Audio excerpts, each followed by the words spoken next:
Okay so यार आजकल चूंकि गर्मियाँ हैं तो गर्मियों में तो कुछ अजीब हिसाब हुआ है। मतलब जब अच्छा खाना बना हो तो मैं काफ़ी सारा खा लेती हूँ, मतलब जो मेरी मर्जी का हो, दिल का हो और जो मेरी दिल का मतलब मर्जी का ना हो ना, तो उसमें फिर ये होता है कि मैं प्रेफर करती हूँ कि भाई कोई लाइट सा खाना हो, कुछ लाइट सी चीज़ ले लूँ यानी कि। और वैसे भी कभी ऐसा होता है ना, जैसे अभी हॉस्पिटल से वापस आई ना, कुछ हिम्मत भी नहीं हो रही थी इवन प्लेट में, हालांकि खाना तो बना हुआ था मगर मेरी तो लिटरली प्लेट में भी वो खाना डालने की हिम्मत नहीं हो रही थी।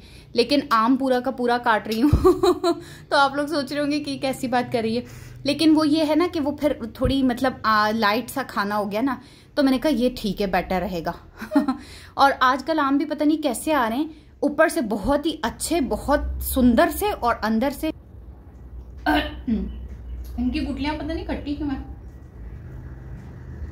बस यही प्रॉब्लम मैं आपको बताना चाह रही थी, अंदर से पता नहीं क्यों इतने मतलब खट्टे मीठे से, और गुठली तो बहुत ही खट्टी थी तो मतलब बहुत, और देखिए कलर भी कितना प्यारा है। तो मतलब गर्मियों के जो पहले ही आम आए ना वो इस तरह के आए, अल्लाह जाने ये जो फर्टिलाइजर है वो पता नहीं खराब यूज करें, क्योंकि इस बार तो आपने नहीं मम्मा खाना नहीं खाया हमने, बस सिर्फ वीडियो के लिए जला रही है। आपने पता नहीं नोटिस किया हो या ना किया हो, इस बार जो तरबूज भी आए थे रमजान में वो ऐसे थे कि ऊपर से ऐसा लग रहा था रेड कलर लगा हुआ है, ऊपर से रेड थे दिखने में, लेकिन ना अंदर से बिल्कुल ही मतलब फीके बिल्कुल नहीं होते वैसे। और इवन काफी मरतबा तो ऐसा हुआ है कि तरबूज का कलर उंगलियों में, मतलब जब हम खा रहे थे ना तो मेरी तो उंगलियों पे लग रहा था, तो मुझे यकीन नहीं आ रहा था कि इतनी ज्यादा बेईमानी आ गई है। मतलब मुझे ऐसा लग रहा है कि वो फ्रूट पक नहीं रहा होता और उसको जो है ना वो केमिकल्स देकर और वक्त से पहले वो जो है वो उतार लेते हैं और उसको शो ऐसे करते हैं फिर के जैसे ना बस ये पक चुका है। लेकिन यही बात है ना कि आप अल्लाह ताला की कुदरत का तो मुकाबला नहीं कर सकते, फिर उसमें वो वाला टेस्ट तो नहीं दिया जा सकता ना यार जो पक्की हुई चीज़ का होता है। अच्छा तो अभी जो है ना आज साथ में ग्रॉसरी करने भी जाना था, तो मैंने खाना पीना किया। अच्छा जाना वैसे कल था, लेकिन कल जो है ना मैं आई 4:30 बजे वापस थी, क्योंकि कल जुम्मा था। ये वाला जो मेरा व्लॉग है ना ये है सैटरडे का ना, तो फिर मेरे मतलब जुम्मे को मैं आई ही 4:30 बजे थी। तो फिर घर पे आई जब, तो फिर मेरे बाबा ने ड्राइवर को बुलवा लिया था ले जाने के लिए ना, वो आ भी गया था बेचारा, लेकिन फिर मेरी हिम्मत ही नहीं हो रही थी। मैंने कहा मैं तो नहीं जा रही, आप लोग ही जाओ।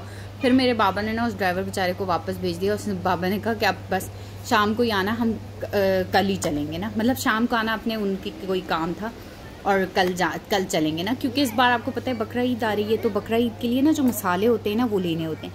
अब मैं आपको बताऊं जो ज़रूरी मसाले होते हैं ना, वो ये मीट टेंडराइज़र ज़रूर आप लेना बकरा ईद के लिए, क्योंकि वो जो बारबेक्यू करते हैं ना उसमें जो गोश्त होता है ना उसमें मीट टेंडराइज़र जो गोश्त लाने वाला पाउडर होता है वो डलता है। और इसके अलावा मैंने पुलाव मसाला भी लिया, ये तो मैंने एम ही ले लिया, बस मेरा दिल कर रहा था।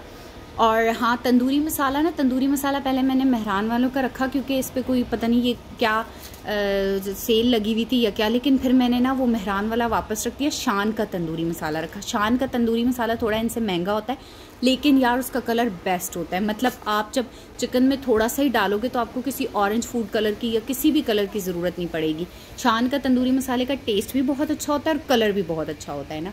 और इसके अलावा मैंने एक मलाई बोटी का मसाला रखा था, वो तो मैंने कहा अभी कुछ चिकन का बना लो या कुछ भी उसके लिए काम आ जाएगा, लेकिन बीफ में भी अगर आप चाहो तो बड़ा वाला पैकेट देना। लेकिन बीफ वाले में ना आपको पहले मीट टेंडराइजर पाउडर डालना पड़ेगा। अच्छा मीट टेंडराइजर ना अगर बहुत ज़्यादा डल जाए तो बिल्कुल बोटी रेशा रेशा हो जाती है, और अगर कम डालो तो वो गलती ही नहीं है। तो उसके लिए ना आप वो जो क्वांटिटी भी पीछे पैकेट में लिखी होती है ना, उस क्वांटिटी के हिसाब से एडजस्ट कर लेना। उन्होंने तो 1 किलो के लिहाज से लिखी हुई होती है, मगर आप जिस हिसाब से गोश्त बना रहे हो ना उस हिसाब से मीट टेंडराइजर की क्वांटिटी एडजस्ट करना।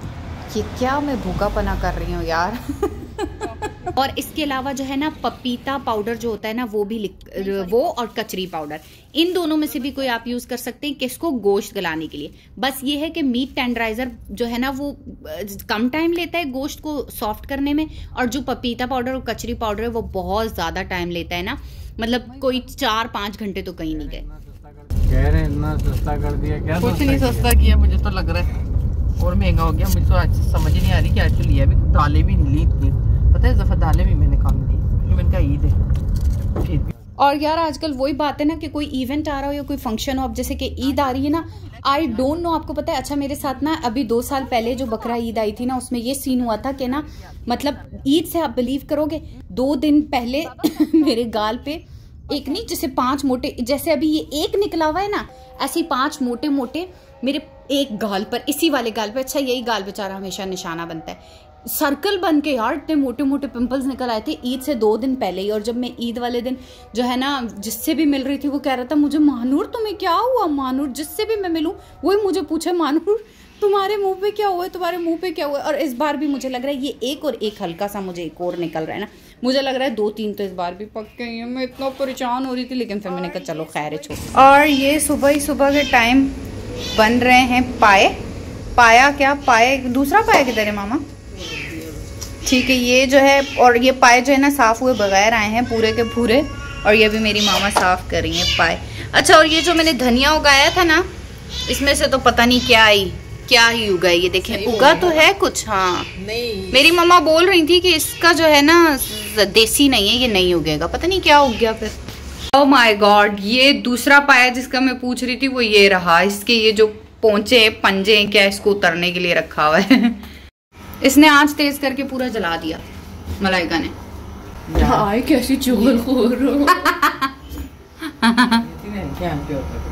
Okay so yup, this is next morning. और ना मैंने ये एक पाए की रेसिपी रिकॉर्ड की है, वो मैं आपको भी बताऊंगी। पाए ना साफ तो मम्मा घर पे ही कर लेती हैं, बाकी इसके जो टोटे टोटे होते हैं ना वो करने के लिए किसी को बुलवाना पड़ता है। अच्छा, क्या ना सिर्फ इसकी खाल उतारनी होती है, ठीक है। और इतना भी आसान नहीं है जैसे मैं बता रही हूँ, लेकिन फिर भी पता है जिन लेडीज को आता होता है ना वो कर लेती है, क्योंकि मेरी मम्मा को आता है ना तो वो कर लेती हैं।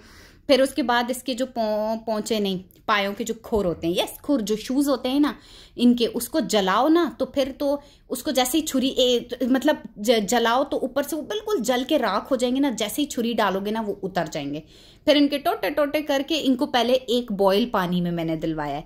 ऊपर जो वाइट वाइट आई है ना झाग, मुझे ये मैंने कहीं पे सुना था यूट्यूब पर ही कि इसी से कि ना ये शायद गोश्त की मैल होती है। आई डोंट नो कि ठीक है या नहीं, लेकिन बस जो भी है मैंने वो हटा दिया। एक बॉयल मैंने दिलवा दिया पायों को, ठीक है। और पायों को वॉश ठीक से कर लेना पहले, सही है ना। फिर मैंने इसमें ये ब्राउन प्याज टमाटर, हरी मिर्च, पाया मसाला बाजार का ले आना बहुत अच्छा होता है, वो शान वगैरह का कुछ भी ले आना ना, और या नेशनल का। और इसमें गरम मसाला डालना और वही लाल मिर्च पाउडर थोड़ी सी डालना, थोड़ा सा धनिया पाउडर के, उससे ना अच्छे स्पाइसी से बनते। सब ये मसाले एक साथ भून के इनको ब्लेंड करके फिर पायों को निकाल के इसमें भूनना है। और फिर जो पायों का एक उबाल वाला पानी था ना उसको बिल्कुल वेस्ट नहीं करना, वो पहले इन पायों में जाएगा, कुकर में रख के सीटी दिलवानी। और ऐसे तरी वाले पाए, ओह माय गॉड, ये जो ऊपर ऑयल तैर रहा होता है ना, I just love this oil, ठीक है। दिस ऑयल कह रही थी मैं। खैर, this is all about my today's vlog and hope so कि आपने ये एंजॉय किया होगा। So do subscribe my channel. अल्लाह हाफिज, टेक केयर, टाटा।